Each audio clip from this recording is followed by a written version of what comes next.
Black slaves and Indians of many nations were drawn into this multifaceted war.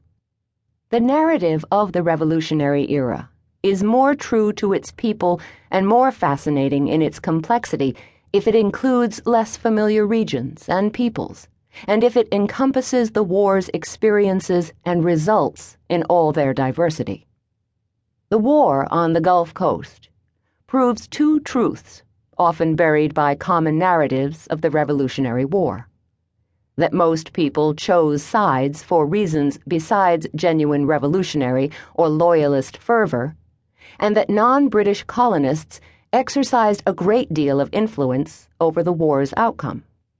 In Virginia, slaves rushed to British lines seeking freedom from their American masters. Near the border of New York and Canada, Mohawk Indian Molly Brant spied for the British, sheltered loyalists in her home, and persuaded men of the Iroquois Confederacy to fight on the British side. She hoped that by supporting the British, she could maintain the Iroquois-British alliance and stem the tide of settlers into Iroquois.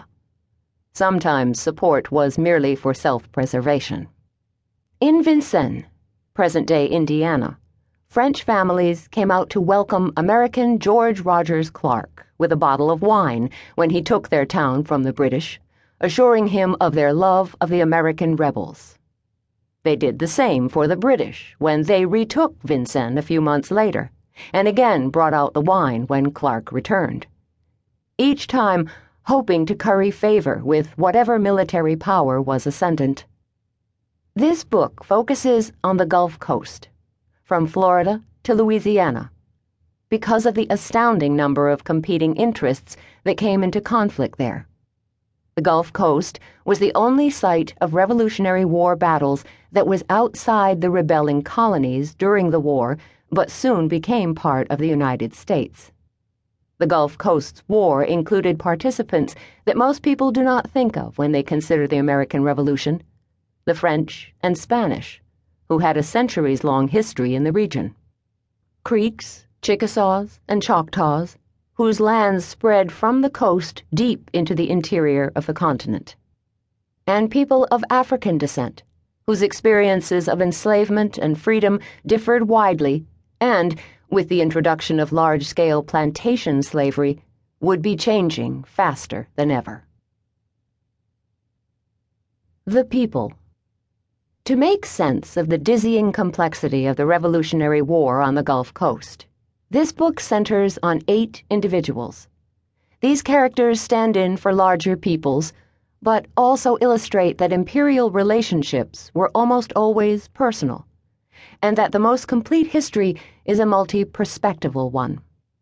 Today, their names are obscure, but some were famous in their time. Oliver Pollock, Alexander McGillivray, and Pyamataha, for example, were names that George Washington and Thomas Jefferson came to know well.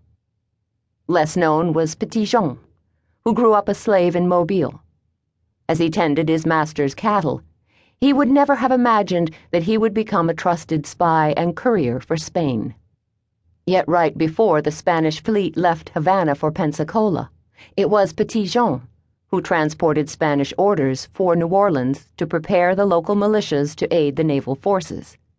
The Revolutionary War brought Petit Jean this opportunity, and his operations helped the Spanish cause. Another man assisting the Spanish invading force was a young Cajun militiaman named Armand Broussard. A refugee from the last war between France and Britain, he hated the British for forcing his family out of their Acadian homeland in eastern Canada and was glad to get the chance to fight again. Eagerly awaiting news in New Orleans, Oliver Pollock, a merchant, had garnered financial support for the war effort. The Continental Congress had appointed Pollock as its agent in Louisiana, where he fostered an unofficial alliance between the rebels and the Spanish crown. Pollock hoped soon to send news of Pensacola's fall to Congress and to General George Washington. Waiting with him was his wife, Margaret O'Brien Pollock, whose Irish Catholic family had long fought against the British and whose husband's wartime decisions would create opportunities and perils for their growing family.